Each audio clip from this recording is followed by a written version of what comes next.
throwaway, because if anyone recognizes my writing or the details, I'm literally dead. I'm 31 years old, married for 9 years, with 2 beautiful children, ages 7 and 5. From the outside, we're the family that everyone in the neighborhood envies.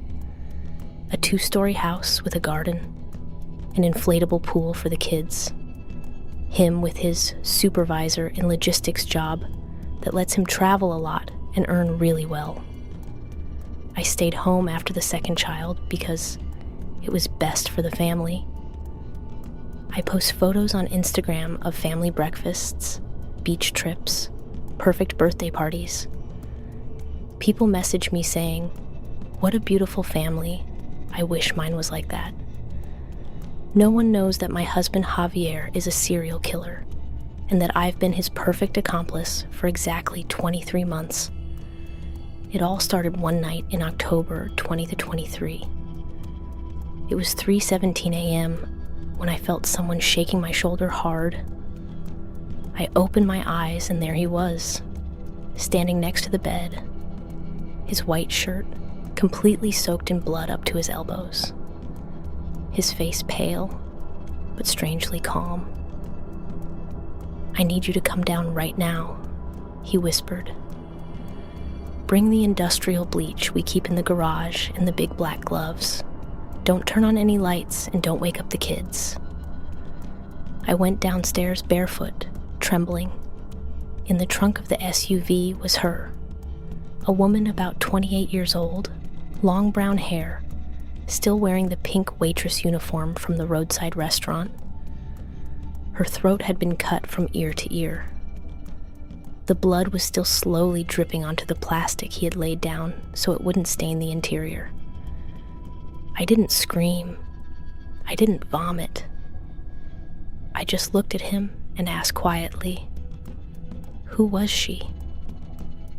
"One who talked too much," he replied as he took off his shirt. "Don't ask any more. Help me." That was the first time.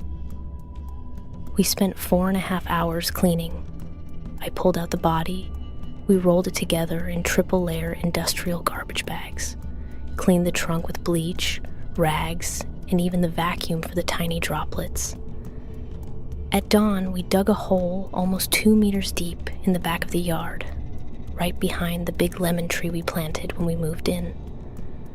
I dug as much as he did. My hands were full of blisters and dirt. When we finished, we planted white daisies on top. By noon, the kids were playing 2 meters from the grave without having any idea. After that night, I thought it was all over, that it had been a mistake, a moment of madness. But no. 2 months later, the message number 2 came at 2:40 a.m. "Bring gloves, number 2.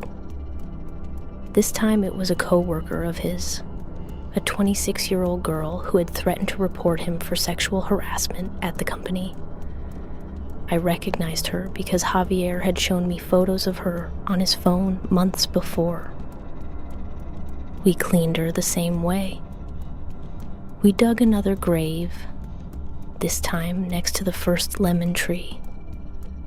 We planted red roses. The third was a tourist he met at a bar during one of his work trips. The fourth, and this is something I've never told anyone, the fourth was my younger sister's best friend. I recognized her the moment Javier opened the trunk because of the blue butterfly tattoo on her left wrist. Exactly the same one my sister and she had gotten together in 2019. My sister still has her photo as her phone wallpaper and cries every time someone asks about her. That week, I hugged her tight, made her tea, and told her, "She'll show up for sure, you'll see." Meanwhile, the body was 15 meters from our kitchen. After that night, I started having nightmares. I dreamed that the kids found bones in the yard. I dreamed that my sister looked at me and said, "You knew." But on the outside, I kept being the perfect mom. The fifth was different. An English teacher from my older son's school. I recognized her because she had been the one who congratulated me at the parent meeting for how well Mateo was doing in class. Javier, said she, talked too much about us with the other teachers. That night, while we were cleaning, he told me for the first time, "You know that without you, they would have caught me already, right? You're my guardian angel." And I smiled. For the first time, I didn't feel just fear. I felt power, a sick, dark power, but power at last. The sixth was 3 weeks ago. A small local influencer he met on Instagram. She was 24 years old, had thousands of followers, always posted stories smiling. We cleaned her faster than ever. We already had practice. I already knew exactly how much bleach to use, in what order to clean, how to fold the bags so they wouldn't drip. That night, after planting the last flowers, Javier kissed me on the forehead and said, "You're better at this than I am. For real." And I kissed him back. But tonight everything broke. Exactly 1 hour and 20 minutes ago, I received the message. Number 7, come to the garage, now. I went down, I opened the trunk, and there she was. A 31-year-old woman, straight black hair down to her shoulders, same build as me, same height, same face shape. She even had an identical mole on her neck.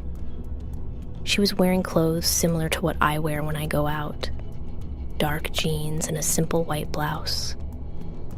She looked like my double. In that moment, I understood everything.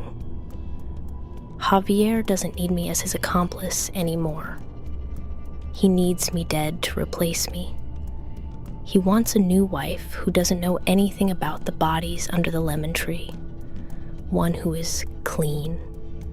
And he found someone who looks similar enough that the kids won't notice the change so much at first. He might even plan to say that I left or that I had an accident.